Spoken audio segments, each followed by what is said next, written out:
పితా పుత్ర పవిత్ర ఆత్మ నామమున ఆమెన్. యాత్ర, జూబిలీ యాత్ర, కనాను యాత్ర, మనందరి పరలోకపు యాత్ర.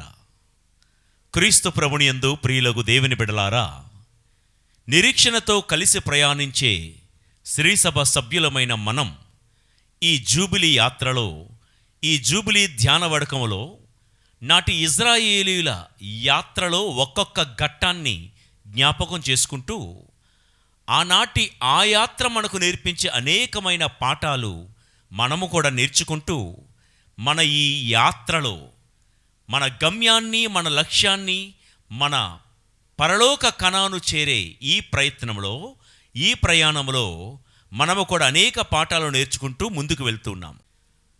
ఈరోజు 16వ రోజు ధ్యానాంశాన్ని మీతో పంచుకోవాలనుకుంటున్నాను.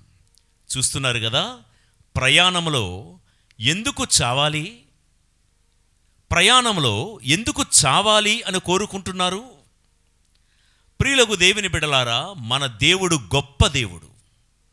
ఆ గొప్ప దేవుడికి మీ పట్ల, నా పట్ల ఒక గొప్ప ప్రణాళిక ఉంటూ ఉండగా, జీవిత ప్రయాణములో మనకు ఎదురవుతున్న నష్టాలను బట్టి, అవమానాలను బట్టి, ఓటములను బట్టి ప్రతి మనిషి జీవితంలో ఒక్కసారైనా నాకెందుకు ఈ బ్రతుకనో, చస్తే బావుండుననో మరణాన్ని కోరుకునే సందర్భాలు జీవితంలో ఉండే ఉంటాయి. వాక్యం ఆలకిస్తున్న ప్రియ దేవుని బిడ్డ, అసలు చావును మీరు కూడా కోరుకున్నారా ఎప్పుడైనా? అసలు ఈ బ్రతుకెందుకు నేను బ్రతకాలి అని ఏనాడైనా అనిపించిందా? ఈరోజు దేవుడు నాటి ఇజ్రాయేలీల ప్రయాణములో ఆయన చేసిన కొన్ని, ఆయన వారిని ఎలాగైతే సరిచేశారో మన ఈ యాత్రలో కూడా దేవుడు మనల్ని సరిచేస్తూ ఉన్నారు.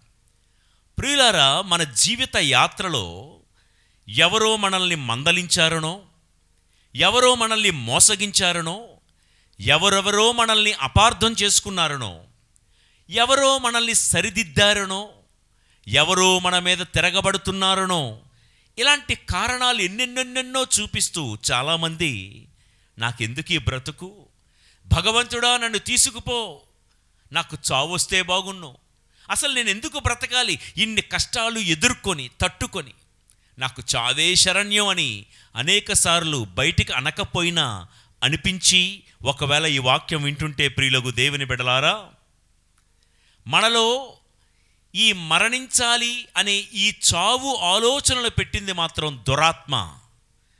మరణం వైపు, ఆత్మహత్యల వైపు ప్రేరేపించే ఈ దురాత్మ విషయంలో చాలా జాగ్రత్తగా ఉండాలి. ఒక స్టాటిస్టిక్స్ ప్రకారం, అంచనా ప్రకారం ప్రపంచంలో ప్రతి 40 సెకండ్లకు ఒకరు ఆత్మహత్యలు చేసుకుంటున్నారంట. రోజుకు సుమారు 2200 మంది బలవన్మరణాలకు పాల్పడుతున్నారంట. ఈ లెక్కన సంవత్సరానికి 8 లక్షల మంది చావును కొని తెచ్చుకుంటున్నారంట, ఆత్మహత్యలు చేసుకుంటున్నారంట, బలవన్మరణాలకు పాల్పడుతున్నారంట. ప్రియ దేవుని బిడ్డలారా, బైబిల్ గ్రంథం మనకు బోధించే పాఠం ఏంటంటే, మన దేవుడు చావడానికి మనల్ని సృష్టించలేదు, ఆయన ప్రణాళిక కోసమే మనల్ని సృష్టించారు.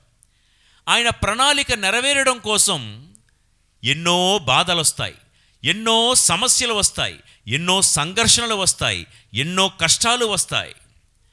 God does something in you before he does something for you అంటారు. I repeat, God does something in you before he does something for you. దేవుడు నీకంటూ ఏదైనా చెయ్యాలి అంటే ఆయన ప్రణాళికలో భాగంగా నీలో ఏదో చేస్తూనే ఉంటాడు దేవుడు. ప్రియులారా, సునామీ లాంటి ప్రవాహ ఉధృతికి అన్నీ కొట్టుకుపోతాయండి.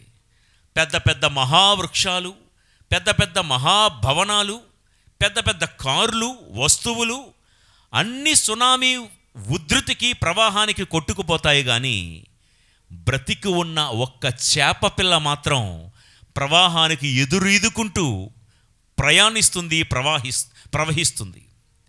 ఈ జూబిలీ యాత్రలో సునామీ లాంటి కష్టాలు ఎన్నో వస్తాయి, సునామీ లాంటి సమస్యలు ఎన్నో రాకాసి అలల్లాగా ఎగసి మన మీద పడుతూ ఉంటాయి. సమస్యలు ఇబ్బంది పెడుతూ ఉంటాయి, ఇరుకుల్లో పెడుతూ ఉంటాయి. ఒక్కోసారి ఈ సునామీ లాంటి సమస్యలను శ్రమలను తట్టుకోలేక చావే నాకు శరణ్యమా అని సునామీ లాంటి సమస్యల సుడిగుండంలో మనము కూడా కొట్టుకుపోతూ ఉంటాం. లోకంలో వాళ్ళు వీళ్ళు అంటున్నట్లుగా మనము కూడా ఇదే మాట మాట్లాడతాం. ఎందుకు ఈ బ్రతుకు బ్రతకాలి, నేను చచ్చిపోతే బాగున్ను, దేవుడు నన్ను పిలుచుకుంటే బాగున్ను అని ప్రయాణంలో చావు మాట మన నోట ఎందుకు ఉంటుంది? గొప్ప దేవుడు మన కోసం గొప్ప ప్రణాళిక సిద్ధం పరిచి ఉండగా మన నోట ఎందుకు చావు మాటలు వస్తున్నాయి? ఒక్కసారి ఆత్మ పరిశీలన చేసుకుందాం. కుటుంబంలో ఆ ఇంటి ఇల్లాల నోట ఇదే మాట, ఈ కష్టాలు భరించలేక నేను చచ్చిపోతే బాగున్ను. కుటుంబ భారాన్ని మోయలేక ఆ ఇంటి భర్త, ఆ ఇంటి యజమాని ఇదే మాట. చదువులు చదువుకోలేకపోతున్నాననేటువంటి ఒక విద్యార్థి కూడా నోట ఇదే మాట. ఎంత కష్టపడినా వాళ్ళలాగా వీళ్ళలాగా నాకు ర్యాంకులు రావటం లేదు, క్యాంపస్ సెలక్షన్ జరగటం లేదు, అందరిలాగా నాకు ఉద్యోగాలు రావటం లేదు, ఎంత ప్రయత్నిస్తున్నా సరే ఈ చదువు నా నెత్తికి నా బుర్రకు ఎక్కటం లేదు, నేను చచ్చిపోతే బాగుంటుంది, ఎవరికి నేను భారం కాదు కదా అనేటువంటి అనేకమైనటువంటి ఆలోచనలు సైతాను వల్ల కలిగినవే. ప్రియులకు దేవుని బిడ్డలారా, సునామీ ఉధృతికి కొట్టుకుపోయే భవనాల వలె మనం మారకూడదు. ప్రవాహానికి ఎదురీదే ఆ చేపలాగా ఎన్ని సమస్యలు కొట్టుకొస్తున్నా తరుముకొస్తున్నా మన ఈ జీవిత యాత్రలో ఎదురీదాలే కానీ ఆ ప్రవాహానికి కొట్టుకుపోకూడదు అని ఈ జూబిలీ యాత్రలో దేవుడు మనందరికీ జ్ఞాపకం చేస్తూ ఉన్నారు. నేను ఈరోజు ఈ ధ్యానాంశాన్ని మీతో ఎందుకు పంచుకుంటున్నాను అంటే, చదివి వినిపిస్తాను మూలవాక్యం.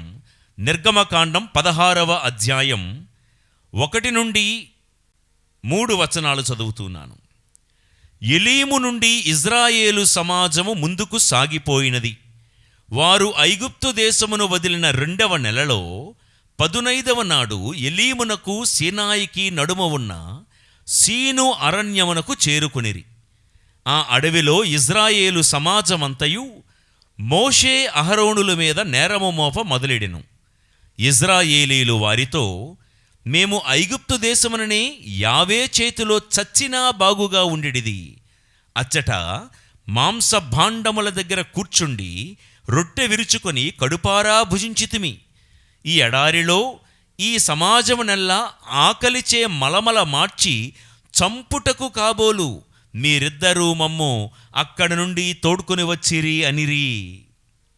ప్రియ దేవుని బిడ్డలారా, సందర్భం ఏంటంటే, ఇంతవరకు 430 సంవత్సరాల పాటు ఐగుప్తు దేశ బానిసత్వంలో ఉన్నటువంటి ఇజ్రాయేలు ప్రజలను దేవుడు విడిపించడానికి, మనం జ్ఞాపకం చేసుకుందాం, ఐగుప్తులో ఉన్న రామ్సేస్ నుండి ఆరంభించిన వారి యాత్ర సుక్కోతు మీదుగా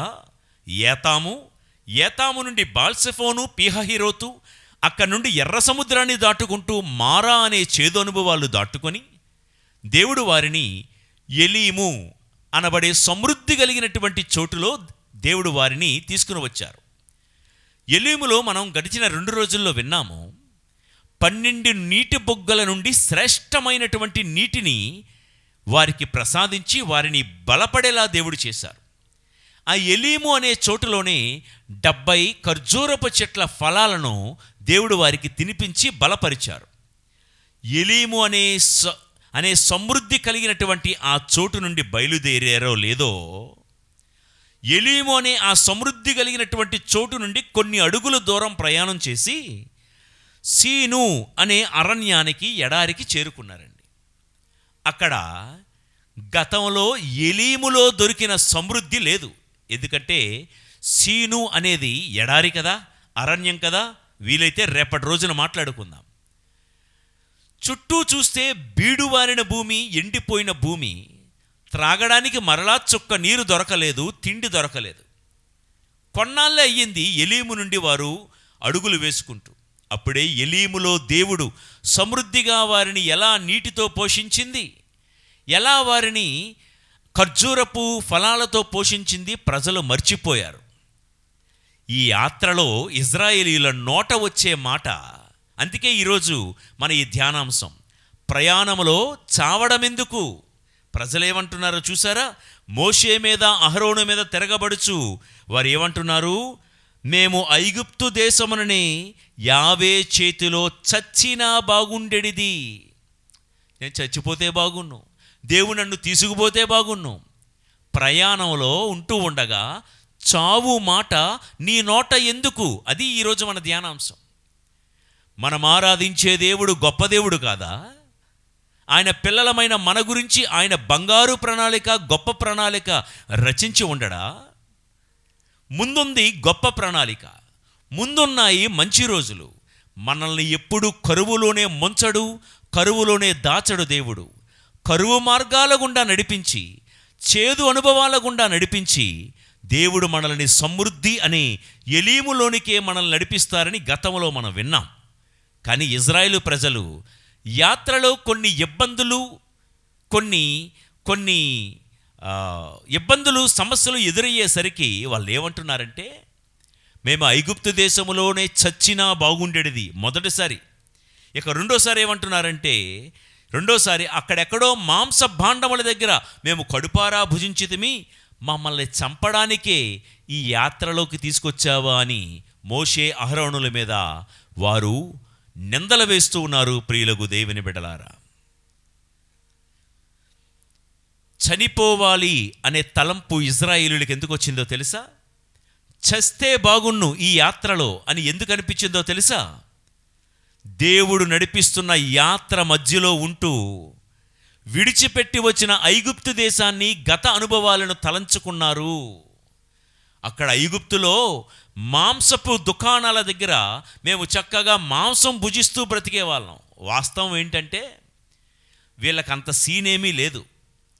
ఐగుప్తు దేశంలో వీరేమైనా యజమానులా మాంసాలు, పంచపక్ష పరమాణాలు భుజించడానికి? ఐగుప్తు దేశంలో బ్రతికిన 400 సంవత్సరాలు ఎలా బతికారు? దాసులుగా, బానిసలుగా బతికారు. మాంస భాండముల వద్ద మేము కూర్చొని రొట్టె తిని కడుపారా భుజించితిమి అన్న మాటలు ఒక వ్యక్తి కామెంటరీలో ఏం చెప్తారంటే, మాంసం కొట్టే కొట్టు దగ్గర, దుకాణం దగ్గర పక్కన కాకులు, కుక్కలు, పిల్లులు ఉంటాయి కదా. బానిస బతుకుతున్న ఇజ్రాయేలీలు కూడా ఐగుప్తు దేశుల యొక్క మాంసపు దుకాణాల దగ్గర ఒక పిల్లి, కుక్క, కాకులు ఎలాగైతే వేచి ఉండేవో వేస్ట్ ముక్కల కోసం, అలా ఎదురు చూస్తూ ఉండేవారు. ఇది వాళ్ళ పరిస్థితి. కానీ నడిపిస్తున్న మోషే ముందు ఏదో గతంలో మేము బాగా బతికేశామన్నట్లుగా, మన వాడుక భాషలో అంటామే బిల్డప్ మాటలు, అంటే బడాయి మాటలు మాట్లాడుతూ అక్కడే బాగుండేది, మమ్మల్ని చంపడానికి ఎక్కడికి తీసుకొచ్చారా? తెలుసు వాళ్ళకి దేవుడు వారిని ఎర్ర సముద్రము గుండా ఎలా నడిపించారో తెలుసు. దేవుడు వారిని మారా అనే చేదు నీటి నుండి మధురమైన రసముగా ఎలా మార్చారో వాళ్ళకి తెలుసు. ఖర్జూరపు ఫలాలతో దేవుడు వారిని ఎలా పోషించారో వాళ్ళకి తెలుసు. ఇవన్నీ తెలిసినా అన్నీ మర్చిపోయి దేవుడి మీద, దేవుడి యొక్క నాయకులు, సేవకుల మీద తిరగబడుతూ ఒకప్పటి స్థితిని తలంచుకొని చావాలి, చావు మాట. ప్రయాణములో చావడమెందుకు? ప్రయాణములో చచ్చిపోవాలి అనే ఆలోచన నీకు ఎందుకు వస్తుందో తెలుసా?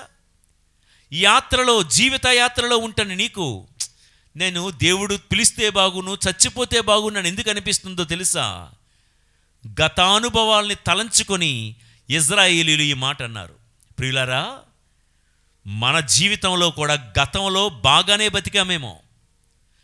గత వైభవాన్ని తలంచుకొని, గతంలో అందరూ మమ్మల్ని ఆదరించేవారు, అందరూ చుట్టాలు, బంధువులు మా ఇంటికే వచ్చేవారు, గతంలో ఎంత సిరి సంపదలతో తూలతూగే వాళ్ళమో, గతంలో మా నిండా ఎంత బంగారం ఉండేదో, ఒకప్పుడు బాగా బతికిన వాళ్ళమే అని గత వైభవాన్ని ఒకవేళ తలంచుకొని, ఇప్పుడు ఉన్న సమస్యలు గుర్తు చేసుకొని కుమిలిపోతూ, కృంగిపోతూ, గతంలో అంత బాగా జరిగింది, ఇప్పుడు అంత బాగా బతకలేకపోతున్నామే, ఒకప్పుడు బాగా బతికిన కుటుంబాలమే మేము, ఇప్పుడు కన్న బిడ్డలకు కూడా కడుపు నిండా అన్నం పెట్టుకోలేని పరిస్థితి అని గత వైభవాన్ని తలంచుకొని కృంగిపోతూ నీ ప్రయాణములో చావు అనే ఆలోచన వస్తుందా? ప్రియులకు దేవుని బిడ్డలారా, ఒకప్పుడు ఎలా ఉండేవాళ్ళమో అని గత వైభోగాన్ని తలంచుకొని ఇప్పుడు అట్లా లేమని, అక్కడ అప్పట్లా ఇప్పుడు లేమని, అక్కడలా ఇక్కడ ఉండలేకపోతున్నామని చనిపోవాలనే ఆలోచనతో ఒకవేళ ఉంటుంటే, పెద్దలు చెప్పే మాటే చెప్తున్నాను, చనిపోవాలనుకుంటున్నది పిరికి వాళ్ళు మాత్రమే. పిరికి వాళ్ళు తప్పించుకోవాలనుకున్నది మాత్రమే చనిపోవాలి అనే ఆలోచనలు వస్తాయి. నాకు తెలుసు, వాక్యం వింటున్న మీలో చాలామంది ఇలా మాటలకేవండి చాలా చెప్పచ్చు, అనుభవిస్తే తెలుస్తుందని అనుకుంటున్నావు కదా. బైబిల్ గ్రంథం ఆధారంగా కొన్ని మాటలు చెప్తాను. దానికి ముందు ప్రియులకు దేవుని బిడ్డలారా, ఇలా అనుకోవడంలో వాళ్ళు వీళ్ళు అనే తేడా లేదండి. చదువుకున్న వాళ్ళు, బాగా అనుభవజ్ఞులు, అందరికీ సమస్యలు వస్తే సలహాలు చెప్పేవాళ్ళు కూడా క్షణికావేశంలో ఆత్మహత్యలు చేసుకుంటున్నట్లుగా చరిత్రలో మనం చూస్తున్నాము, వింటున్నాము. నాకు నేనుగా మీతో చెప్పే ఒక ఉచిత సలహా, కష్టం వస్తే కష్టం వైపు కాదు, దేవుడి ప్రణాళిక వైపు చూడు. నీ సమస్యల వైపు కాదు, నీ సమస్యల వెనకాతల దేవుడు ఒక బంగారు ప్రణాళిక నీ కోసం రచించి ఉంచాడు కదా, ఆ దేవుణ్ణి చూడు. ఆ దేవుడి ప్రణాళిక మాత్రమే చూస్తూ ముందుకు వెళ్ళు. ఈ సందర్భంలో ప్రవక్త గారైనటువంటి ఏలియా జీవితం నుంచి కొన్ని పాఠాలు నేర్చుకుందాం. మీ అందరికీ తెలుసు, ఏలియా ప్రవక్త కర్మెలు అనే పర్వతంపై ఇటువైపు తానొక్కడే ఉండిపోయాడు, అటువైపు 850 మంది ప్రవక్తలు ఉన్నారు. బాలు ప్రవక్తలు, అష్టారోతు ప్రవక్తలు.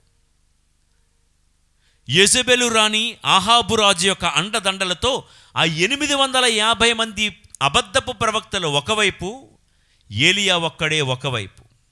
అంతటి ధైర్యవంతుడు ఏలియా, అంతటి ప్రార్థనాపరుడు ఈ ఏలియా, అంతటి సాహసవంతుడు ప్రవక్త ఈ ఏలియా. కానీ చిత్రం ఏంటో తెలుసా?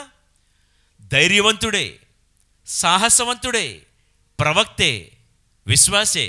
కానీ రాణి అయిన యెజెబెలు భయపడిపోయి ఒక రోజంతా అరణ్యంలో ప్రయాణం చేసి ఒక బదరీ వృక్షము క్రింద, అంటే ఒక రేగు చెట్టు కింద కూర్చొని ఏలియా ఏమంటున్నాడో విందామండి. రాజుల మొదటి గ్రంథం 19వ అధ్యాయం 4వ వచనం చదువుతున్నాను, వినండి. తానొక్కడే అరణ్యమున ఒకరోజు ప్రయాణము సాగించెను.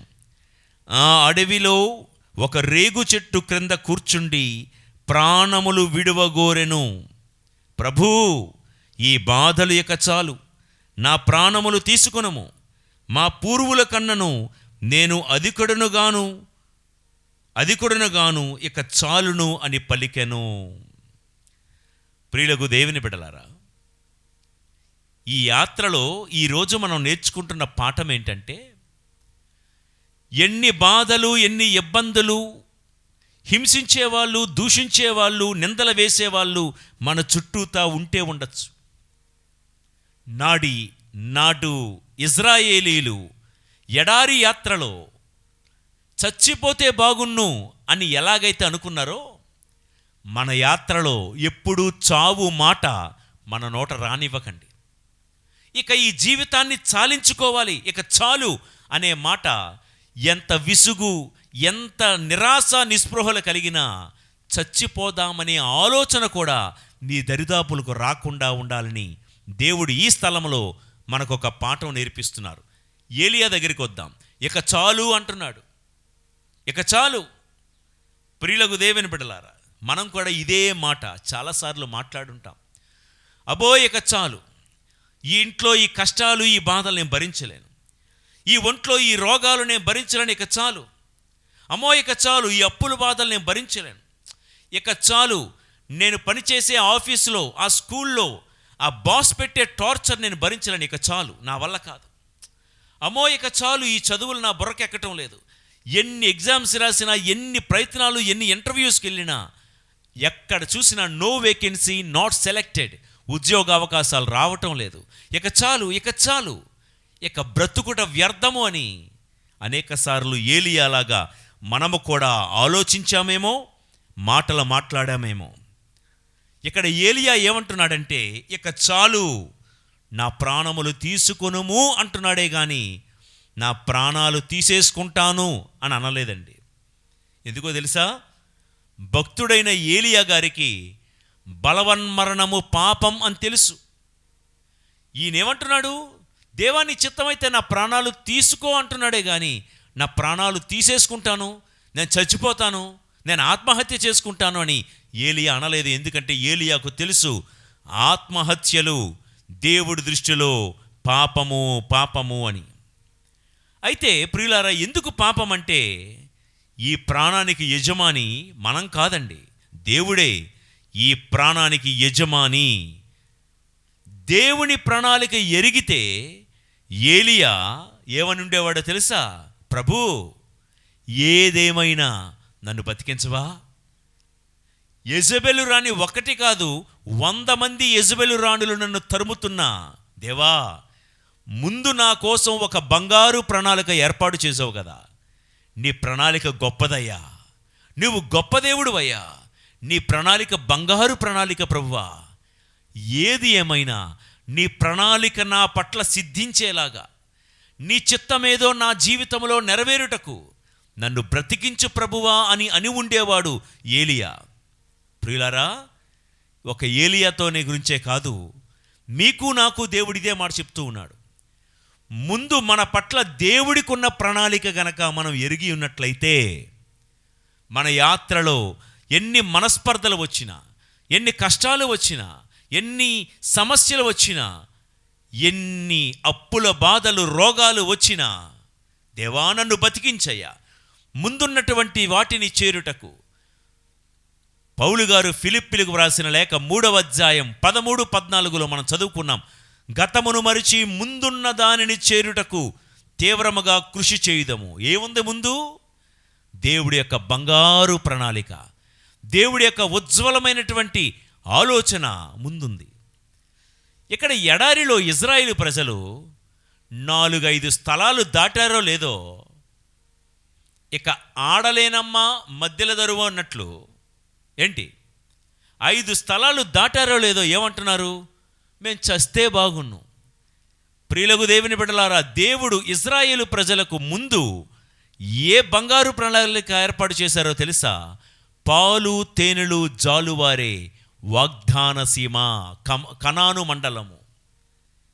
మనందరికీ కూడా దేవుడు పరలోకమనే ఒక గొప్ప బంగారు లోకాన్ని ఏర్పాటు చేస్తే, యాత్రలో కొన్ని అడుగులు దూరం వేశాము, యాత్రలో కొంత దూరమే నడిచాము. ఈలోగా వచ్చే కష్టాలు బాధలు తట్టుకోలేక నేను చస్తే బాగునంటావేంటి? లేఖనాల్లో మనము బైబిల్ గ్రంథంలో చదువుతున్నాము, రానున్న వైభవం ముందు ఇప్పుడు మనం భరించే శ్రమలు కష్టాలు ఎంతమాత్రం, పరలోకములో మనం అనుభవించే ఆ సుఖం ముందు, ఆ వైభవం ముందు, ఇప్పుడు ఈ లోకంలో మనం అనుభవించే కష్టాలు శ్రమలు ఎంత మాత్రము పోల్చదగినవి కాదు అని వాక్యం మనకు పలుకుతుంది. కాబట్టి ప్రియులకు దేవుని బిడలారా, దేవుడి యొక్క ప్రణాళిక, అందుకే మళ్ళీ నేను చెప్తున్నాను, కష్టం వస్తే కష్టం వైపు కాదు, ఆ కష్టం వెనకాతల ఉన్న దేవుడి ప్రణాళిక నీ పట్ల గొప్పది, అది చూస్తూ ఎదురీదుతూ వెళ్దాం. ఏలియా గారికి దేవుడి ప్రణాళిక తెలుసున్నట్లయితే ఎదురీది ఉండేవాడు, బ్రతకాలని ఆరాటపడేవాడు, ఆశపడేవాడు. అయితే దేవుడు తన దూతను పంపి, అదే రాజుల మొదటి గ్రంథం 19వ అధ్యాయము 7వ వచనంలో ఏమంటున్నారో విందాం. ఏలియా ఆ రొట్టె తిని నీళ్లు త్రాగి మరలా నిద్రించెను. దేవదూత 2వ మారు కూడా అతనిని తట్టి లేపి, లేచి భుజింపుము, నీవు చాలా దూరము ప్రయాణము చెయ్యవలెను సుమా అనెను. ప్రియులారా, ఒక్క ఏలియాతో మాత్రమే కాదు, నిరీక్షణతో కలిసి ప్రయాణిస్తున్న శ్రీసభ యాత్రికులమైన మీకు నాకు దేవుడు తన దూత ద్వారా చెప్తున్న మాట, నీవు కృంగిపోకు, నిరుత్సాహపడకు, చావాలని అనుకోకు, ఆత్మహత్య చేసుకోవాలనుకోకు, ఇక చావే శరణ్యం అని కృంగిపోవద్దు. నువ్వు లేచి బలం పుంజుకో, నీవు ఉత్సాహం తెచ్చుకో, ఎలైనా నీవు చాలా దూరం ప్రయాణించాలి సుమా. ఇదే దేవుడి ప్రణాళిక. ముందున్నది నీ శక్తికి మించిన ప్రయాణం చేయాలి. ఏంటా ప్రయాణం? ఏంటా దేవుడి ప్రణాళిక ఏలియా పట్ల? ఇంతవరకు ఏలియా నువ్వు చేసిన సేవ ఒక ఎత్తైతే, ఇప్పటి నుండి నువ్వు చెయ్యబోయే సేవ మరో ఎత్తు. ఏదో జీవితంలో అంతా చూసేసాం, అంతా అనుభవించేసాం, ఇక నేను చేయాల్సింది ఏదీ లేదని ఏలియాలాగా మనం కూడా అనుకుంటామండి చాలాసార్లు. దేవుడు ఏమంటున్నారు తెలుసా? తట్టి లేపి, లే, నువ్వింకా చాలా దూరం ప్రయాణించాలి, నువ్వింకా చాలా చాలా ఎదుర్కోవాలి, నువ్వింకా చాలా చాలా సాధించాలి, చాలా చెయ్యాలి. ఇదే దేవుడి ప్రణాళిక. ప్రియులకు దేవుని బిడ్డలారా, ఏమన్నాడంటే ఏలియా, ఇక చాలు, నేను మా పితరుల కంటే గొప్పవాణ్ణేమీ కాదులే.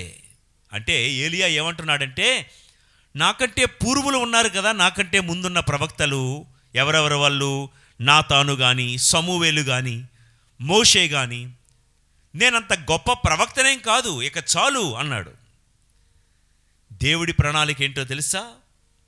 అవును ఏలియా, నీకంటే ముందు చాలామంది ప్రవక్తలు ఉన్నారు, వాళ్ళకంటే నేను గొప్పవాణ్ణి కాను అని నువ్వనుకుంటున్నావు. దేవుడి ఆలోచన ఏంటో తెలుసా? వారందరికంటే నిన్ను గొప్ప ప్రవక్తగా మార్చాలన్నది దేవుడి యొక్క ఉద్దేశ్యం, ఆలోచన. Praise the Lord, praise the Lord. ప్రియులకు దేవుని బిడ్డలారా, నీ పితరుల కంటే నిన్ను గొప్పవాడిగా చూడాలన్నది దేవుడి ప్రణాళిక. ఒకవేళ వాక్యం వింటున్న నా ప్రియ సహోదరి సహోదరుడా, మనం కూడా ఏలియాలాగా అనుకుని ఉంటాం చాలాసార్లు. నాకు మా నాన్నంత ఓపిక లేదులే, నాకు మా తాతంత తెలివితేటలు లేవులే, మా అమ్మకున్నంత ఓపిక నాకు లేదులే. ప్రియులారా, అందుకే చావాలనుకుంటున్నావా? అందుకనే ఇక ఈ జీవితం ఎందుకు అని బాధపడుతున్నావా? ఒక్క మాట, మీ తాత ముత్తాతల కంటే, మీ తల్లి కంటే, తండ్రి కంటే ఎక్కువ ప్రణాళిక నీ పట్ల దేవుడు కలిగి ఉన్నాడు. మీ తాత అంత తెలివైనోడే కాదు అని నేను అన్ను. తాతను మించిన తెలివితేటలు దేవుడు నీకు ఇవ్వాలి. అదే దేవుడి ప్రణాళిక. మీ నాన్న ఎంతో ఓర్పుతో భరించుకొని, ఎన్నో కష్టాలు ఎదుర్కొని ఈరోజు ఎంత ఇల్లు నిర్మించారు. మా నాన్నంత సీన్ నాకు లేదు, మా నాన్నలాగా నేను కష్టపడలేను అని నువ్వు అనుకోకు. మీ నాన్నను మించిన గొప్ప ప్రణాళిక దేవుడు నీ పట్ల కలిగి ఉన్నాడు. ఏలియా అనుకున్నాడు, నాకు వాళ్లకున్నంత సీన్ లేదులే అని. దేవుడు అన్నాడు, నిజమే, వాళ్ళలాంటి సీన్ నీకు లేదు, వాళ్ళను మించిన సీన్ నీకుందన్నది దేవుడి యొక్క ప్రణాళిక. ప్రియులకు దేవుని బిడ్డలారా, ఏలియా ఏమన్నాడంటే, ఇక చాలు. ఏంటంట? ఏదో సేవ చేసేసినట్లు. అంటే కార్మెలు కొండ మీద 850 మంది ప్రవక్తలను ధీటుగా ఎదుర్కొన్నాడు. అంత మాత్రానికై ఇక చాలు, ఇక సేవ చాలు. మనం కూడా అనుకున్నాం కదా ఇక చాలని. నాలాంటి సేవకులైతే చాలులే, చింత చేసాం, చాలు. ఇన్ని గ్రామాల్లో ఎంత సేవ చేశాను, చాలు. ఇన్ని గ్రామాల్లో ఇన్నిన్ని గుళ్ళు కట్టించాను, ఇక చాలు అని మాలాంటి వాళ్ళు ఇన్ని ప్రసంగాలు చెప్పాం, ఇక చాలే. ప్రియ దేవుని బిడ్డలారా, ఇతరులతో పోల్చుకొని నిన్ను నీవు ఎప్పుడు తక్కువగా అంచనా వేసుకోకు. ఇక చాలు, ఇక చేసింది చాలులే, ఇక ఎంత చేస్తాం అనే మాట నీ నోట ఏనాడూ రానివ్వకు. ఒక రోజున శక్తికి మించిన సేవ దేవుడు నీకు అప్పగిస్తారు. ప్రియులకు దేవుని బిడ్డలారా,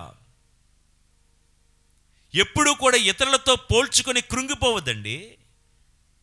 ఏలియా ఏమంటున్నాడంటే, మా పూర్వీకుల కంటే గొప్పవాణ్ణి నేను కాను అని. చాలామంది వాళ్ళలాగా నేను ఇంగ్లీష్ అంత అనర్గళంగా మాట్లాడలేకపోతున్నానే, వాళ్ళలాగా అంత బాగా వాక్యం చెప్పలేకపోతున్నానే, వాళ్ళలాగా చదువుకోలేకపోతున్నానే, వాళ్ళలాగా అంత సంపాదించలేకపోతున్నానే, వారిలాగా నేను ఇదిగో ఇంత పెద్ద గృహాన్ని నిర్మించుకోలేకపోతున్నానే అని కృంగిపోతూ వారితోనూ వీరితోనూ పోల్చుకొని మనల్ని మనం తక్కువ అంచనా వేసుకుంటే, ప్రియులారా, నీ గురించి నువ్వు అనుకుంటున్న దానికంటే దేవుడు నీ పట్ల గొప్ప ప్రణాళిక కలిగి ఉన్నాడు. నీ ఊహకు నీ శక్తికి మించిన గొప్ప ఆలోచన దేవుడి నీ పట్ల కలిగి ఉన్నాడు. ఏంటో తెలుసా? నీ పూర్వీకుల కంటే మిన్నగా నిన్ను దీవించబోతూ ఉన్నాడు. గతమున కంటే హెచ్చుగా దేవుడు నీ జీవితాన్ని నిర్మించబోతూ ఉన్నాడు అన్నది దేవుడి ఆలోచన, దేవుడి ప్రణాళిక. అంతవరకు ఓపిగ్గా ఆగాలి. యాత్రలో ఇజ్రాయేలు ప్రజలు యాత్ర మధ్యలో వారు చెప్పిన మాట ఏంటంటే, మేము చావడానికే ఇక్కడికి తీసుకుని వచ్చావా? మేము చస్తే బాగున్నాం. ప్రియులారా, ఇక్కడ ఈ మాట దగ్గర ఆగి ఈ రోజంతా ఈ కార్యక్రమం ద్వారా ఎంతసేపు నేను మీతో మాట్లాడాలి అని ఎందుకు అనుకుంటున్నానంటే, ఎంతో భవిష్యత్తు ఉన్న చిన్న చిన్న పిల్లలు, యువతి యువకులు కూడా ఈ మధ్య ఎలా ఆలోచిస్తున్నారు? ప్రేమ విఫలమైందనో, ప్రేమించేవాడు మోసం చేశాడనో, కట్టుకున్నవాడే కాటేస్తున్నాడనో, ఇలా రకరకాల కారణాలతో జీవితాన్ని అర్ధాంతరంగా ముగించుకోవాలని అనుకుంటున్న వారి సంఖ్య క్రమక్రమంగా పెరిగిపోతుంది. ఏ సమస్యకు చావు సమాధానం కాదు. ఏ సమస్యకు మరణం సమాధానం కాదు. సమస్యలున్నాయని మరణిస్తే సమస్యలు పెంచే వాళ్ళం అయిపోతాము, సమస్యల నుండి తప్పించుకునే వాళ్ళం అయిపోతాము. ప్రియులారా, నీవు ఓడిపోవడానికి దేవుడు నిన్ను సృష్టించలేదు, నిన్ను గెలిపించడానికే దేవుడు సృష్టించాడన్న సంగతి మళ్ళా జ్ఞాపకం చేస్తున్నాను. మన పట్ల దేవుడికి గొప్ప ప్రణాళిక ఉంటూ ఉండగా ఆ ప్రణాళిక చేరుకోకుండానే దేవుడు నీ కోసం నిర్మించిన ఆ కలల సౌధాన్ని, అందమైన పరలోక రాజ్యాన్ని చేరుకోకుండానే జీవితాన్ని ఎందుకు అర్ధాంతరంగా ముగించుకోవాలనుకుంటున్నావో ఒక అర్థం కాని ప్రశ్న. ప్రియులకు దేవుని బిడ్డలారా, దేవుడి ప్రణాళిక మన జీవితంలో నెరవేరేటంత వరకు అనుదినము నీ సిలువను ఎత్తుకొని నిన్ను నీవు త్యజించుకొని ఓపికతో అంతవరకు ఎదురు చూడాలి. ఏలియా గారి పట్ల దేవుడికున్న ప్రణాళిక ఏంటి? ఒక 3 మాటల్లో వివరిస్తా. అభిషేకపు పరిచర్య. దేవుడికి ఏలియా పట్ల ఉన్న ప్రణాళిక ఏంటంటే అభిషేకపు పరిచర్య. ఏంటది? రాజుల మొదటి గ్రంథం 19వ అధ్యాయము 16వ వచనం చదువుతున్నాను. నింషీ కుమారుడైన యోహును ఇజ్రాయేలునకు రాజుగా అభిషేకింపుము. అబేల్మెహోలా నివాసియగు షాఫాతు కుమారుడు ఎలీషాను నీ స్థానమున ప్రవక్తగా అభిషేకించుము. ప్రియులకు దేవుని బిడ్డలారా, ఏలియా పట్ల దేవుడికున్న ప్రణాళిక ఏంటంటే, ఏలియా ఇప్పుడే అర్ధాంతరంగా ముగిస్తానంటావేంటి? నీ చేతుల మీదుగా ఇజ్రాయేలు దేశానికి యోహు అనే ఒక రాజుని అభిషేకించాలయ్యా నువ్వే. ప్రియులారా, రాజుల చరిత్ర చదివితే ఏ రాణి, యెజబెలు రాణి వల్ల భయపడి రేగు చెట్టు కింద కూర్చొని నేను చచ్చిపోదామని ఏలియా అన్నాడో, ఇప్పుడు అదే ఏలియా చేత దేవుడు యోహు అనే రాజును అభిషేకించాలన్నది దేవుడి ఆలోచన. ఎందుకో తెలుసా? ఈ యెజబెలు అనే రాణిని చంపింది ఎవరంటే ఈ యోహు రాజు. నిన్ను భయపెట్టాలని చూసిన యెజబెలును చంపడానికి దేవుడు ఒకరిని సిద్ధపరుస్తాడు. ఇది దేవుడి ఆలోచన. నిన్ను ఎవరో వెంటాడుతున్నారని, ఎవరెవరో వేటాడుతున్నారని, ఎవరెవరో నీ పరువు తీస్తున్నారని, ఎవరో నిన్ను చంపాలని ప్రయత్నిస్తున్నారని నువ్వేదో భయపడిపోయి కృంగిపోయి జీవితాన్ని ముగించుకోకు. ఎవరి వలన భయపడ్డావో వాళ్ళు మట్టి కరిచేలా చేయడానికి దేవుడు ఏలియాను యోహు అనే రాజుని అభిషేకించమని కోరాడు. దేవుడు ఎందుకన్నాడో ఏంటో ఏలియాకు బోధపడలేదు, ఏలియాకు అర్థం కాలేదు. ఎందుకంటే యోహు అనే రాజు యెజబెలును చంపే ఆ టైంకి ఏలియా గారు ఆల్రెడీ అగ్నిరథాల్లో పరలోకానికి వెళ్ళిపోయాడు. ప్రియులారా, ఏలియాలాగా దేవుడు ఎందుకు ఇవన్నీ చేస్తున్నాడో మనకు కూడా అర్థం కాదండి. ఎందుకు ఏలియాను పలానా యోహు అనేవాడిని ఇజ్రాయేలుకు రాజుగా నియమించమన్నాడో ఏలియా కూడా అర్థమై ఉండదు నాకు తెలిసి. మనకు అర్థం కాకపోయినా దేవుడి ప్రణాళికలో ఇవన్నీ ఒక భాగంగా జరుగుతున్నాయని గ్రహించుకొని మన యాత్రలో ముందుకు వెళ్ళిపోవాలి. యోహు అనే రాజును అభిషేకించమన్నాడు. రెండోది షాఫాతు కుమారుడైనటువంటి ఎలీషాను తనకు వారసుడిగా ప్రవక్తగా అభిషేకించమన్నాడు. ప్రియులారా, ఏలియా గారి కంటే మిన్నయైన సేవ చేశాడు ఎలీషా గారు. ప్రియులకు దేవుని బిడ్డలారా, కాబట్టి మన జీవితంలో ఎప్పుడు ఏది జరుగుతున్నా అంతా దేవుడి ప్రణాళికలో ఒక భాగమే అని గుర్తించాలి. రెండవ ప్రపంచ యుద్ధం జరుగుతున్న ఆ సమయంలో జపాన్ దేశం దక్షిణ కొరియా మీద దాడి చేసిన రోజులవి. జపాన్ దేశ సైన్యం ఏం చేసిందంటే, దక్షిణ కొరియాలో ఉన్నటువంటి కన్యలను చెరచి మానభంగం చేసి గర్భవతుల్ని చేస్తే సర్వనాశనం చేసి వెళ్ళిపోయారు దక్షిణ కొరియాని జపాన్ సైనికులు. ఈ కన్యలందరూ ఏం చేశారో తెలుసా? కొండలకు వెళ్ళిపోయి దివారాత్రములు దేవుణ్ణి ప్రార్థన చేశారు, ఏడుస్తూ ప్రార్థన చేశారు, దేవా మా దేశాన్ని దీవించు. అంతవరకు కమ్యూనిస్టు దేశం దక్షిణ కొరియా. దేవా మా దేశాన్ని దీవించు, మా దేశంలో ప్రవక్తలను పంపు, మా దేశానికి విశ్వాసాన్ని బలపరచు అని ప్రార్థన చేస్తే దేవుడు ఆ కన్యల ప్రార్థనలను ఆలకించి ఒకప్పటి కమ్యూనిస్టు దేశాన్ని ఈరోజు దేవుడు 98% క్రిస్టియన్ పాపులేషన్తో దేవుడు ఆశీర్వదించాడు. అంత మాత్రమే కాదు, పెద్ద పెద్ద దేవుని మందిరాలు, పెద్ద పెద్ద చర్చెస్ ఆ చోట సౌత్ కొరియాలో నిర్మింపబడేలాగా దేవుడు కృప చూపించాడు. కమ్యూనిస్టు దేశం క్రీస్తు దేశముగా మారడానికి ఆనాడు ఆ కన్యలు చేసిన కన్నీటి ప్రార్థన. ప్రియులకు దేవుని బిడ్డలారా, నేను చెప్తున్నది ఏంటంటే, జీవితంలో మనం అనుకున్నట్లుగా ఏవి జరగకపోతే ఈ దక్షిణ కొరియా కన్యలు దేవుడి ఎదుట మొరపెట్టుకుని ప్రార్థన చేశారు. మనం అనుకున్నట్లుగా ఎవరైనా లేరనుకోండి, చూస్తున్న గురువులు మీరు అనుకున్నట్లుగా లేకపోతే గురువుల కోసం ప్రార్థన చేద్దాం. దక్షిణ కొరియా కన్యల్లాగా మీ కడుపున పుట్టిన పిల్లలు మీరు అనుకున్నట్లుగా సన్మార్గంలో నడవకపోతే ప్రార్థన ఒక్కటే ఏకైక మార్గం. జీవితాలను రూపాంతరము చేసేది ప్రార్థన మాత్రమే. ప్రియులకు దేవుని బిడ్డలారా, మరొక ఉదాహరణ చెప్తాను. లూకాసు వార్త 2వ అధ్యాయము 36-37లో ఫనూయేలు పుత్రిక అయినటువంటి హన్నా అనే ఒక ప్రవక్తి ఉండెను. చదువుతున్నాం కదా. అయితే ఈమె భర్తను కోల్పోయింది, బిడ్డలు కూడా లేరు. కొన్నాళ్ళ కాపురం చేసి భర్తను కోల్పోయిన ఈమె విధవరాలుగా 84 సంవత్సరాలుగా దేవాలయములోనే ప్రార్థన చేస్తూ ఉంది. వింటున్నారా? క్రిస్మస్ సమయంలో ఈవిడి గురించి చదవకుండా మనం క్రిస్మస్ పండగ కొనియాడుకోలేం. యెరూషలేము దేవాలయంలో సుమారు 84 సంవత్సరాలుగా ఈవిడ ప్రార్థనలోనే, దేవుడి సేవలోనే మునిగిపోయింది. ఇక్కడ ఎందుకు ఈ మాట చెప్తున్నానంటే, సాధారణంగా పెళ్ళైన తర్వాత మన సమాజంలో అనుకునేది ఏంటంటే, భర్తను కోల్పోతే అదేదో ఒక శాపంగా భావిస్తారు కొంతమంది. బిడ్డలు కలగకపోతే అది కూడా ఒక శాపంగా భావిస్తారు.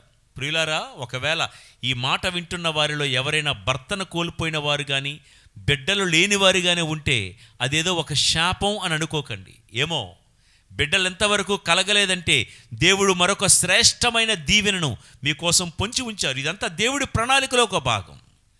మరణమైన బిడ్డలు కలగకపోయినా ఇదేదో ఒక శాపంగా ఎంచొద్దు. నేనేమంటున్నానంటే, ప్రపంచంలో సాధారణంగా అనుకునే దాని గురించి చెప్తున్నాను.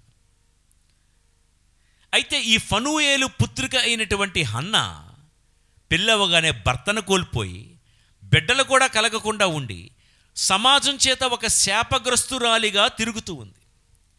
ఆ టైంలో ఎవరైనా భర్తను కోల్పోయాను, చెప్పుకోవడానికి పిలుచుకోవడానికి బిడ్డలు కూడా లేరు, ఇక ఒంటరిగా నేను బతికుండేం లాభం, నేను చస్తే బాగున్ను అని అనుకొని ఉండవచ్చు.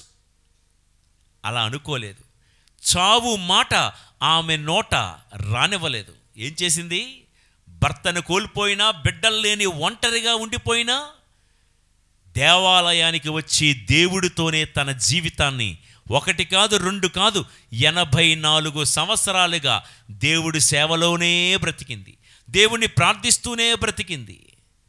ప్రియులారా, మందిరానికి విధవరాలిగా వచ్చింది, మందిరంలో ప్రవక్తగా దేవుడు మార్చేశాడు. Praise the Lord. ప్రతి ఒక్కరి పట్ల దేవుడికి ఒక ప్రణాళిక ఉందన్నాను కదా, ఇదే. అసలు పెళ్ళైన ఆమె భర్తను ఎందుకు కోల్పోవాలి? ఆవిడికి తెలియలేదు, మనకి తెలియలేదు, దేవుడికి తెలుసు. పెళ్ళయి 7 సంవత్సరాలు సంసారం చేసిన ఆమెకి ఇంకా బిడ్డలు ఎందుకు కలగలేదు? ఆవిడికి అర్థం కాలేదు, మనకి అర్థం కాలేదు, దేవుడికి తెలుసు. దేవుడి ప్రణాళిక ఏంటో తెలుసా? నీవు ఒంటరిగా మందిరానికి వస్తే, నీవు ఒక విధవరాలిగా కన్నీటితో మందిరానికి వస్తే నిన్ను ఒక ప్రవక్తిగా మార్చాలి అన్నది దేవుడి యొక్క ఆలోచన. అంత మాత్రమే కాదు, బాలయేసుని దేవాలయంలో కానుకగా సమర్పించే విషయంలో లోకరక్షకుడైన యేసు ప్రభువుని తన చేతుల్లో తీసుకొని ముద్దాడే భాగ్యం ఈ విధవరాలికి, ఒంటరిగా ఉన్నటువంటి ఈ స్త్రీకి దేవుడు ఇవ్వాలి అన్నది ఆదిలోనే దేవుడు ఆమె గూర్చి రచించిన ఒక ప్రణాళిక. ప్రియులకు దేవుని బిడ్డలారా, ఇప్పుడు చెప్పండి, యాత్రలో అయిన వారిని, ఆప్తులను కోల్పోవలసి వస్తుంది అనేకసార్లు. మన ఈ యాత్రలో కరువు, బిడ్డలు లేని కరువు, ఆస్తిపాస్తులు లేని కరువు, పేరు ప్రతిష్టలు లేనటువంటి కరువులో మనం బ్రతుకుతూ ఉండవచ్చు. ఇదంతా ఎందుకు జరుగుతుందో హన్నమ్మ తల్లికి తెలియలేదు. విధవరాలిగా దేవాలయానికి వచ్చింది, ప్రవక్తిగా మారి లోకరక్షకున్నే చేతుల్లో ఎత్తుకునే మహాభాగ్యం దేవుడు ఆవిడికి దయచేయాలన్నది దేవుడి ప్రణాళిక. ఒకవేళ రివర్స్లో ఆలోచిద్దామా? హన్న అనే ఈ ప్రవక్తి యొక్క, ఫనూయేలు పుత్రిక యొక్క లైఫ్, నిజానికి హస్బెండు ఇంకా బ్రతికే ఉన్నాడు అనుకుందాం.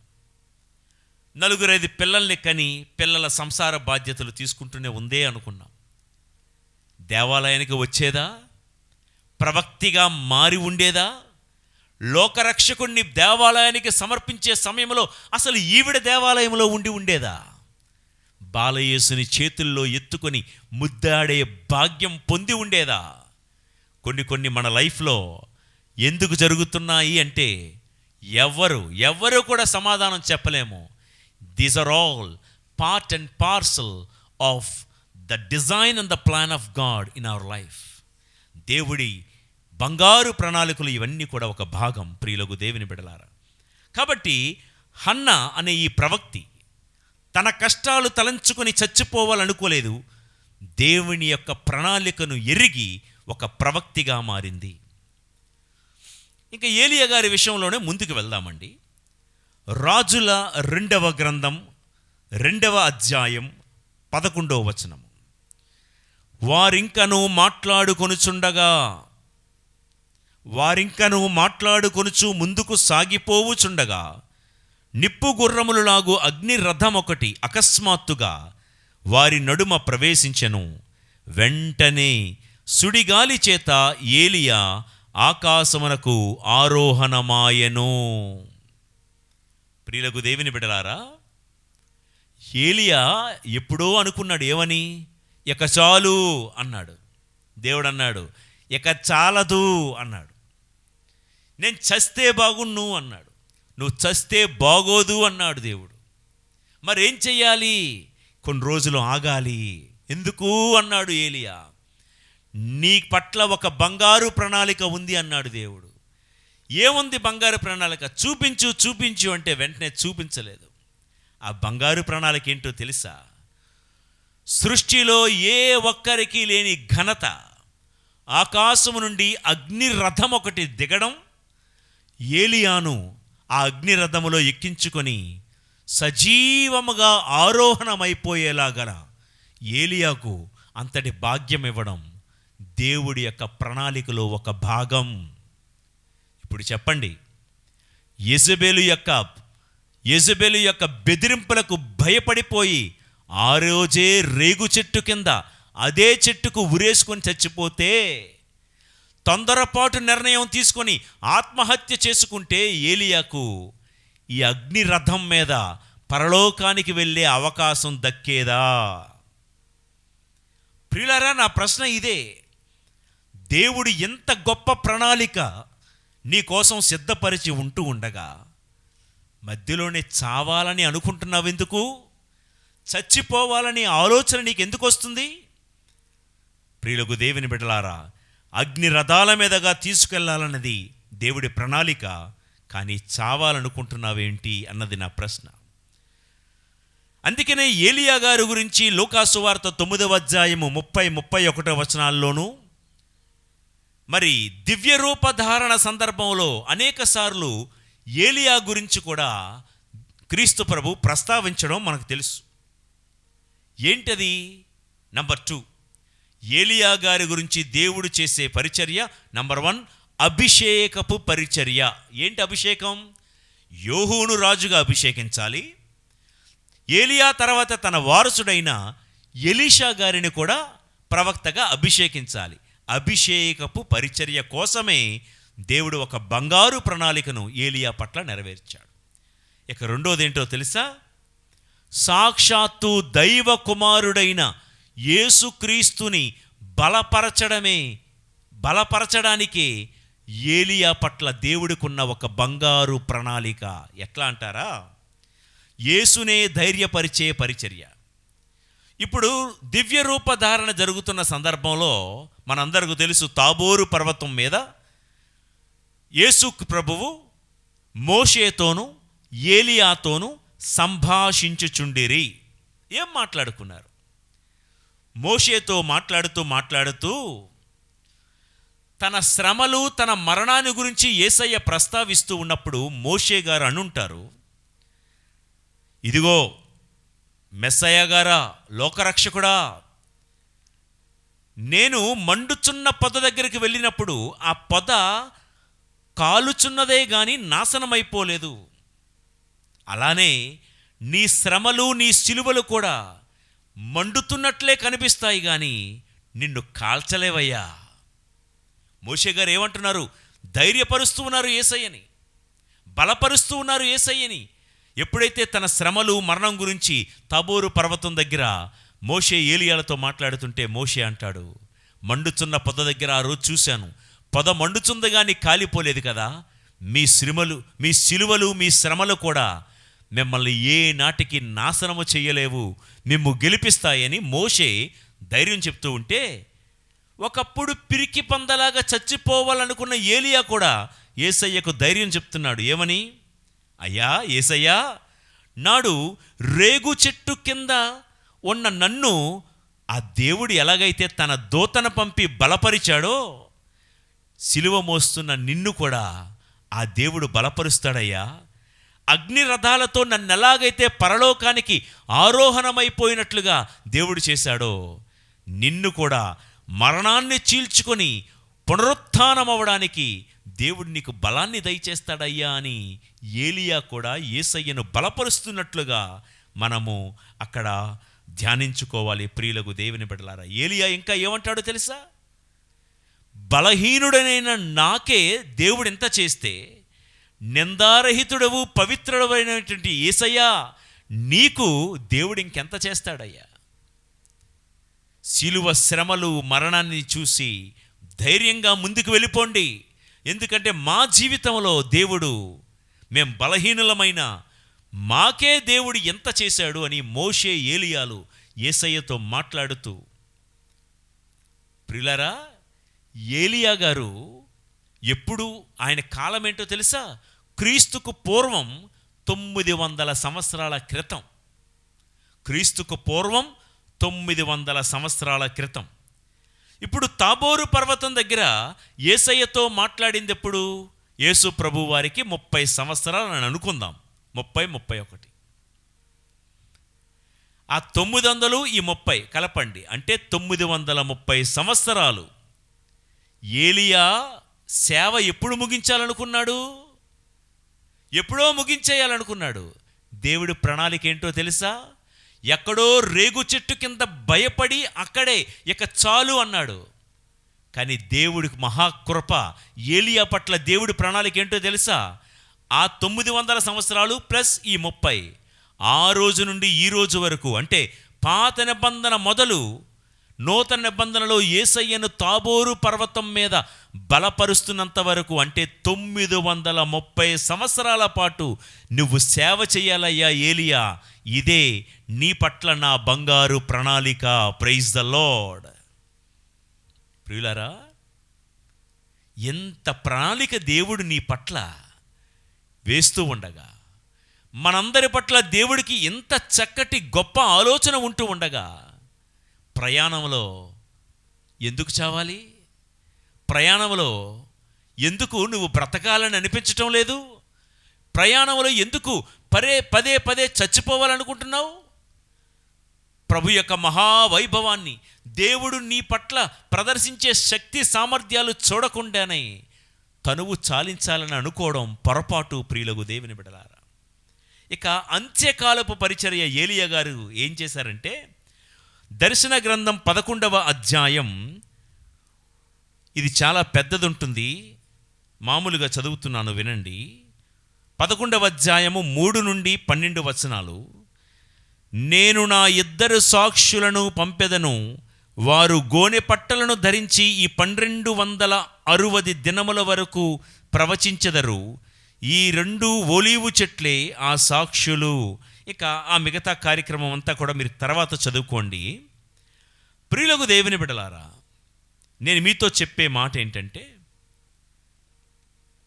ఏలియా అంత్యకాలంలో వచ్చేటప్పుడు ఏదో టిప్ టాప్గా రాడంట, చాలా సింపుల్గా గోనె పట్ట ధరించుకొని వస్తారు అని. అంటే నిరాడంబరంగా బ్రతికేవారే దేవుడి యొక్క సేవకులు. నేటికి ఏలియా బ్రతికే ఉన్నాడు. ఈ మాట గుర్తుపెట్టుకోండి. ఆ మాట బైబిల్లో చదువుతాం. నేటికి ఏలియా బ్రతికే ఉన్నాడు అంటే సజీవంగా మీలాగా నాలాగా బ్రతికి ఉండకపోవచ్చు, కానీ లేఖనాల్లో వాక్కు రూపంలో వాక్యములో ఆయన బ్రతికే ఉన్నాడు. ప్రియులకు దేవుని బిడ్డలారా, చచ్చిపోదామనుకున్న వాణ్ణి ఏలియాను దేవుడు దీర్ఘాయువుగా నిలబెట్టాలన్నది దేవుడి ప్రణాళిక. ఒక ఏలియా విషయంలోనే కాదు, మనందరి విషయంలో దేవుడు చాలా గొప్ప ప్రణాళిక కలిగి ఉన్నాడు. ఎంత గొప్ప దేవుడు నీకుంటూ ఉండగా, ఆ దేవుడికి మన పట్ల ఎంత గొప్ప ప్రణాళిక ఉంటూ ఉండగా, యాత్రలో ప్రయాణములో ఎందుకు చావాలి? కష్టాలు వస్తున్నాయని, వాళ్ళు వీళ్ళు మోసం చేశారని, బాధలు వస్తున్నాయని, అప్పులు పెరిగిపోతున్నాయని మనం ఎందుకు చావాలి? ముందున్నది పరలోక వైభవం. రానివ్వండి ఈ సిలువలు, రానివ్వండి ఈ ఇరుకైన మార్గం, రానివ్వండి ఈ శ్రమలు, ఇబ్బందులు. శ్రమలలోనైనా నీ చెయ్యి విడిచిపెట్టని దేవుడు మనం ఆరాధిస్తున్న దేవుడు. ఇలా బైబిల్ గ్రంథంలో చాలా ఉదాహరణలు మనం చెప్పుకుంటూ వెళ్తే, ప్రియులకు దేవుని బిడ్డలారా, ఇప్పుడు ఒక ఏలియా గురించి చెప్తేనే మనకెంత సమయం అయింది. చావు ఎప్పుడూ దేనికి పరిష్కారం కాదు. మీరు ఎన్నైనా అనండి, తమ దాకా వస్తేనే కానీ తెలియదండి కష్టం అని అంటున్నారా? చావు అనేది ఎంత ప్రమాదమో దేవుడి యొక్క బంగారు ప్రణాళిక ముందు చావు అనేది చాలా చిన్నది. ప్రియులకు దేవుని బిడ్డలారా, కష్టం వస్తే కష్టం వైపు కాదు, ఆ కష్టం నుండి గట్టెక్కించే దేవుణ్ణి చూడు. ఆ కష్టం వెనకాతల దేవుడు నీకంటూ ఉంచిన ఒక బంగారు ప్రణాళికను మాత్రమే చూడు.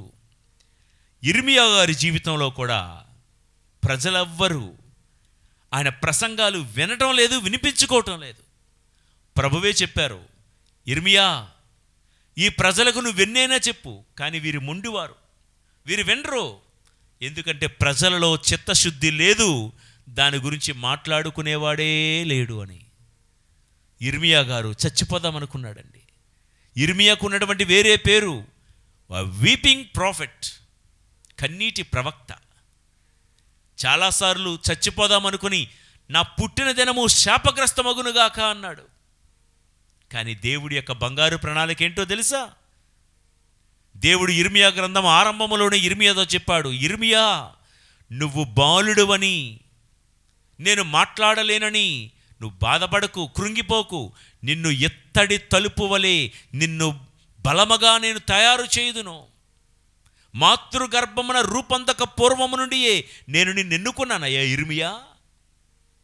ఆ కష్టాలు వస్తాయని దేవుడినైనా నాకు తెలియదా? తెలుసు. కష్టాల వెనకాతల దేవుడు గొప్ప ప్రణాళిక ఉంచాడు ఇర్మియాకు. అందరూ గర్వించదగ్గ గొప్ప ప్రణాళిక. ఇర్మియా యొక్క గ్రంథాన్ని నేటికి కూడా మనము మన యాత్రలో ఒక వెలుగుగా మనం చదువుకుంటూ ఉన్నాము. నవోమి రూతు గ్రంథంలో ఆవిడంటది, నా జీవితంలో నన్ను నవోమి అని పిలకండి, ఎందుకంటే నా బ్రతుకులో నవోమి అంటే నవ్వు, మాధుర్యం, ఆనందం లేదు. పెనిమిటిని కోల్పోయాను, 2 కొడుకులను కోల్పోయాను, ఒక కోళ్ళేమో ఇంటి నుంచి వెళ్ళిపోయింది. ఉన్న కోడలతో పేదరికంలో బ్రతకడం, నా బతుకులో ఏముంది? నన్ను ఇక మారా అని పిలవండి, నా బతుకు నిండా చేదే, చచ్చిపోయినా బావుణ్ణు అని అనుకుంటుంది. బాధల్లో ఉన్నప్పుడు నవోమి నోట చావు అనే మాట వచ్చినా రాకపోయినా ఏమంటుందంటే, చాలిక నా బతుకులో మాధుర్యమేమీ లేదు, అంత చేదే, నన్ను చేదు అని పిలవండి.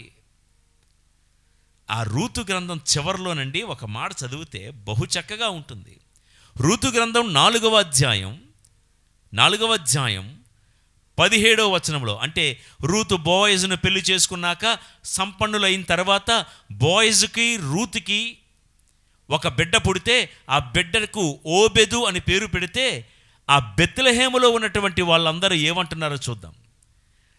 ఇరుగు పొరుగు స్త్రీలు ఆ శిశువునకు ఓబెదు అని పేరు పెట్టారు. నవోమికి బిడ్డ కలిగినని ఊరంతయు చెప్పుకొనిరి. అబ్బాబ్బాబ్బా, ఏంటంటున్నారండి? బిడ్డ అసలు ఎవరికి పుట్టాడు? రూతుకు పుట్టాడు. ఈ నవోమి ఇంతకుముందు ఏమని బాధపడిపోయింది? నాకు పుట్టిన 2 కొడుకులు చనిపోయారు, ఇక నేను బతకడం ఎందుకు? ముక్కుపచ్చలారని నా కడుపున పుట్టిన నా పిల్లలే చనిపోతే ఇక ముసలదాన్ని నేను బతికెందుకు? చస్తే బాగున్ను, చావు చాలు నాకు అని నవోమి కూడా అనుకుంటే, ఊరంతా ఏమనుకుంటున్నారో తెలుసా? బిడ్డ పుట్టింది రూతుకైతే ఊరందరూ ఆ బిడ్డను చూడండి, నవోమికి బిడ్డ కలిగినని ఊరంతయు చెప్పుకొనిరి. నా బిడ్డలు చచ్చిపోయారని ఫీల్ అయిపోయి బాధపడిపోయి ఉంటున్న నవోమికి దేవుడి ప్రణాళిక ఏంటో తెలుసా?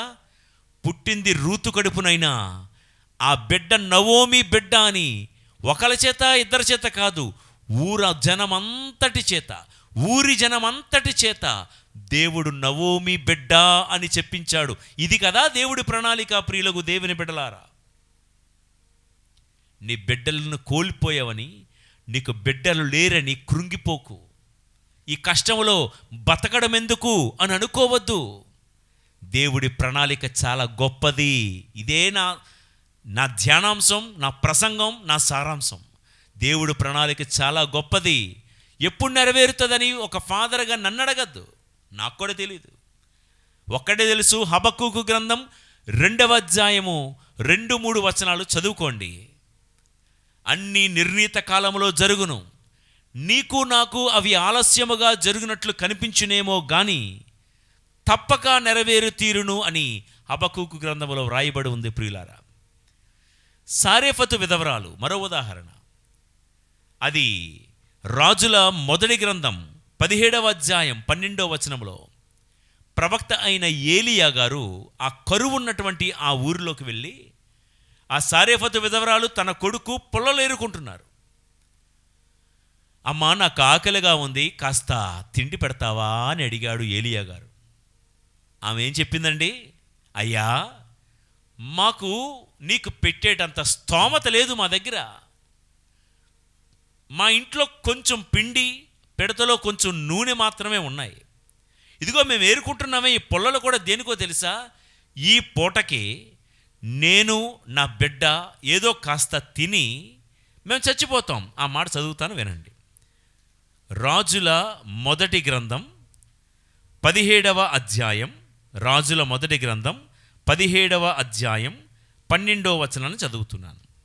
ఆ గుప్పెడు పిండితో రొట్టె కాల్చుకొని నా కుమారుడు నేను ఇప్పటికి తిందుము, ఆ మీదట ఆకలితో ప్రాణములు విడుతుము. ఏమంటుందండి? ప్రాణములు విడిచేస్తాం.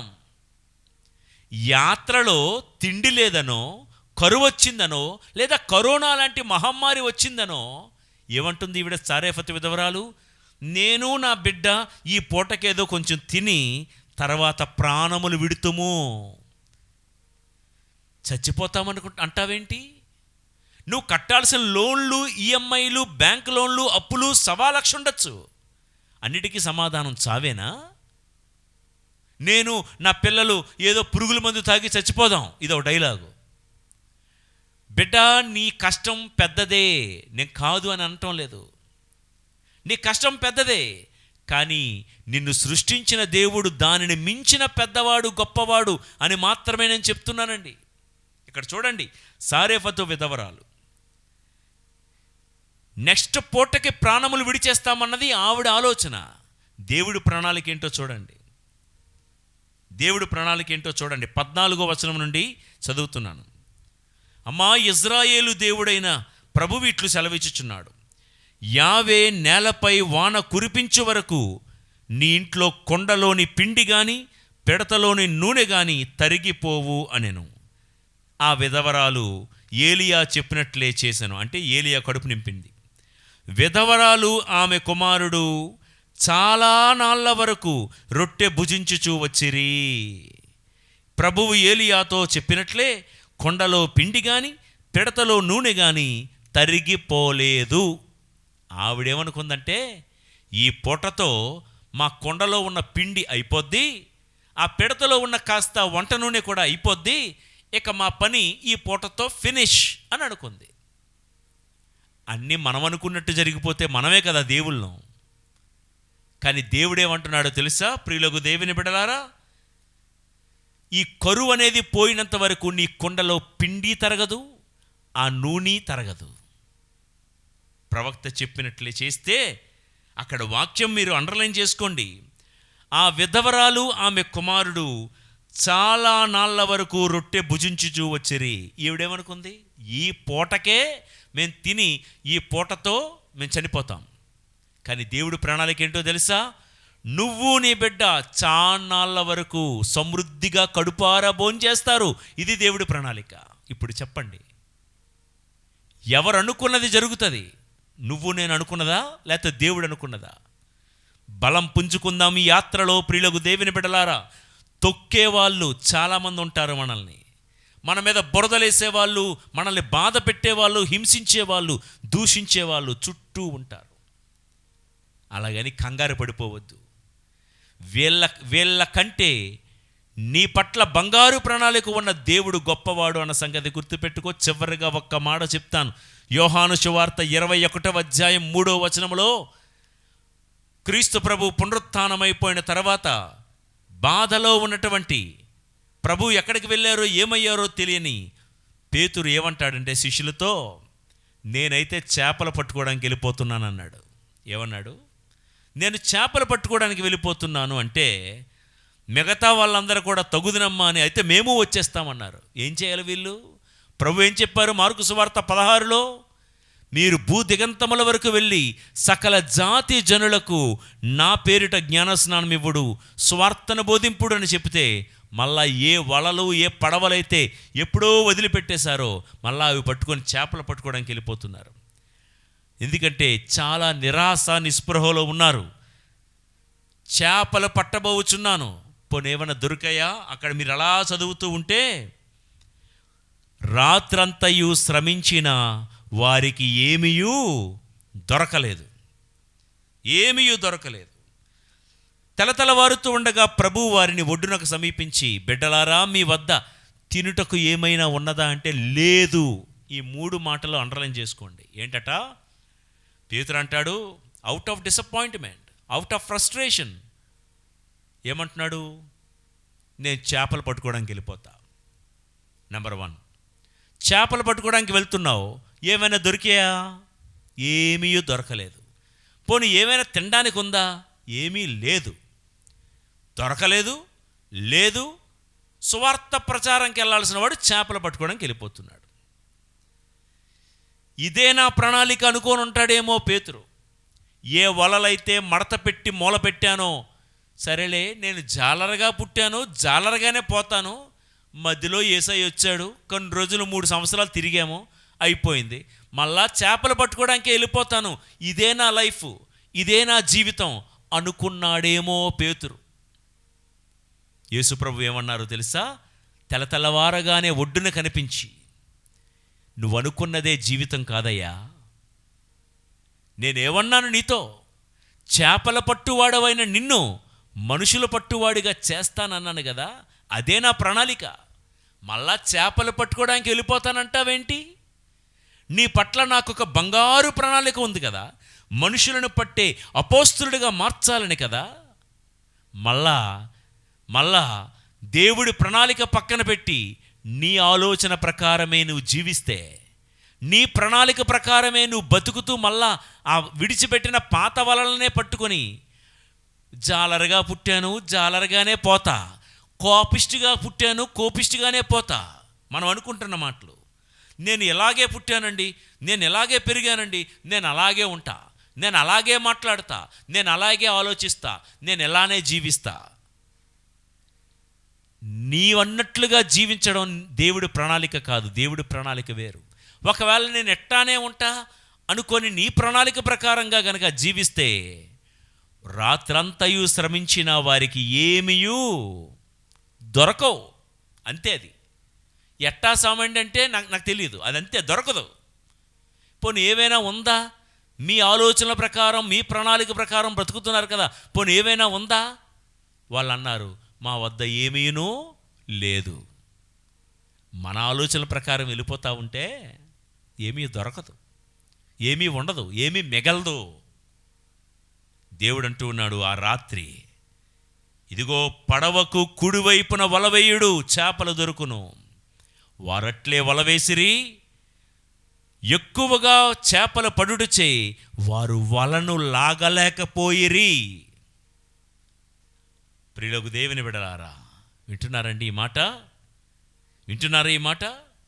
అప్పుడు వెంటనే పక్కన యేసు ప్రేమించిన శిష్యుడు పేతురుతో అన్నాడు, ఆయన ప్రభువు సుమీ.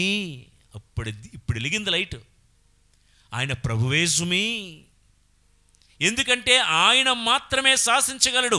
సముద్ర గర్భంలో ఉన్న చేప పిల్ల కూడా ఎక్కడ ఉందో ఆయనకు తెలుసు. భూమండలంలో ఉన్న మనిషి ఏ మూల ఎలా బతుకుతున్నాడో తెలుసుకోగలిగిన సర్వశక్తిమంతుడైన ప్రభువు ఆయన మాత్రమే. ఆయన ప్రభువే సుమి. ఆయన ప్రభువు అని వినినంతనే వస్త్రహీనుడై ఉన్న సీమోను పై వస్త్రమును చుట్టుకొని సముద్రములో దూకాడు. ప్రియులకు దేవుని బిడ్డలారా, ఇక్కడొక పాఠం. బహుశా చావడానికే సముద్రంలో దూకాడు అని అనుకుందాం, చావడానికే పేతురు సముద్రంలో దూకాడు అని అనుకుందాం. కానీ చావడానికి సముద్రంలో దూకిన వాణ్ణి సువార్థీకుడిగా నిలబెట్టాడు ప్రభువు. ఆయన అన్న మాటను నిలబెట్టుకునే దేవుడు. నీవు కేఫా, నీ మీద సంఘం నిర్మించెదను, ఇదిగో పరలోక రాజ్యపు తాళపు చెవులు నీకిచ్చెదను అని ఎన్నుకున్నవాడు కదా. ఎన్నుకున్నవాడు చావడానికి సముద్రంలో దూకినా అటువంటి వాడికి చెయ్యినందించి పైకి లేపి నాయకుడిగా నిలబెట్టే దేవుడు మనం ఆరాధిస్తున్న దేవుడు. కావున ప్రియులారా, మన ఈ యాత్రలో నాటి ఇజ్రాయేలు ప్రజల్లాగా మేము చచ్చినా బాగుండును, ఐగుప్తు దేశము నుండి మమ్మల్ని చంపడానికి ఇక్కడికి తీసుకుని వచ్చావా అని మోషే మీద అహరోను మీద రొసరొసలాడినటువంటి ఇజ్రాయేలు ప్రజల్లాగా మీరు కూడా మీ ఇంటిలో వారితో చావు మాటలు, మరణపు వార్తలు, నేను చస్తే బాగుండు అని కానీ నువ్వు చస్తే బాగుండు అని కానీ మన యాత్రలో చావు మాట మన నోట రాకుండా జాగ్రత్త పడుదుముగాక. ప్రయాణంలో చావడం ఎందుకు? గొప్ప దేవుడు నీకుంటూ ఉండగా ప్రయాణంలో చచ్చిపోదామనే ఆలోచన ఎందుకు? గొప్ప ప్రణాళిక నీకంటూ ఉంటూ ఉండగా. ప్రియులకు దేవుని బిడ్డలారా, ఏలియా గురించి విన్నాం, ఫనూయేలు పుత్రిక హన్నా గురించి విన్నాం, ఇక ఇదిగో ఇర్మియా గురించి విన్నాం, సారేఫతు విధవరాలు గురించి విన్నాం, నవోమి గురించి విన్నాం, పేతురు గురించి విన్నాం. వీళ్ళందరూ చావాలనుకున్న వాళ్ళే, కానీ చావు బతుకుల నుండి దేవుడు వారిని విడిపించి ఉన్నతమైన సింహాసనం మీద దేవుడు వారిని కూర్చోబెట్టాడు. మీ పట్ల నా పట్ల దేవుడికి అదే ప్రణాళిక ఉంది. బంగారు ప్రణాళిక కలిగిన ఆ యేసయ్యతో కలిసి నడుద్దాం. ఈ యాత్రలో, ఈ జూబిలీ ప్రయాణంలో నిరీక్షణతో కలిసి ప్రయాణిస్తున్న శ్రీసభ యాత్రికులమైన మనకు మన ప్రయాణంలో చస్తే బాగున్ను, ఇక బ్రతికి ఏం లాభం అనే ఆలోచన మన దరిదాపులకు రానివ్వకుండా దేవుడు మనల్ని కాపాడి, అసలు యాత్రలో బంగారు ప్రణాళిక నాకుంటూ ఉండగా నేనిక చావడం ఎందుకు అనే గట్టి నిర్ణయాన్ని తీసుకొని యాత్రలో గమ్యం చేరేటంత వరకు నిరీక్షణ కలిగి దేవుడి మీద భారం వేసి అడుగులో అడుగు వేసి ముందుకు కదులుదుముగాక. ఈ ప్రయత్నంలో, ఈ ప్రయాణంలో దేవుడు నిత్యమును మనకు తోడై ఉండి కాపాడునుగాక. ఆమెన్. ప్రార్థించుదము. మహాపరిశుద్ధుడా దేవా, మీకే ఘనత, మహిమ, స్తోత్రాలు అర్పిస్తూ ఉన్నాము. జీవిత యాత్రలో, ప్రయాణములో అనేక ఒడిదుడుకులు, అనేక ఓటములు తట్టుకోలేక, ఎదుర్కోలేక నాటి ఇజ్రాయేలు ప్రజల వలె మేము కూడా చావాలని, చచ్చిపోవాలని అనేకసార్లు మనసులో అనుకున్న మాట వాస్తవమే. గొప్ప దేవుడివైన నీవు మా పట్ల గొప్ప ప్రణాళిక ఏర్పాటు చేస్తూ ఉండగా, మా పట్ల ఉన్న గొప్ప ప్రణాళికను అర్థము చేసుకునే శక్తి లేక ఇలాంటి తప్పుడు నిర్ణయాలు, తప్పుడు ఆలోచనలు చేసినందుకు మమ్మల్ని క్షమించు ప్రభు.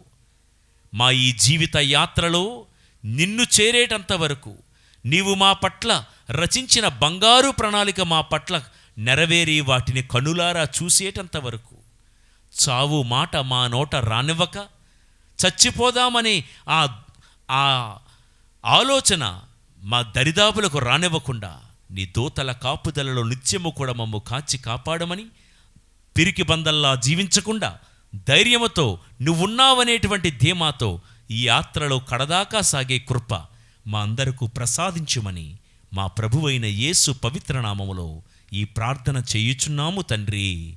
ఆమెన్. ప్రభువు మీతో ఉందురుగాక. మీ ఆత్మతోనూ ఉండునుగాక. సర్వశక్తిగల సర్వేశ్వరుడు పితా, పుత్ర, పవిత్రాత్మదేవుని దీవెనలు సర్వదా మీకు తోడై ఉండి మీ యాత్రలో నిత్యము మిమ్ము నడిపించి సర్వదా కాపాడుదురుగాక.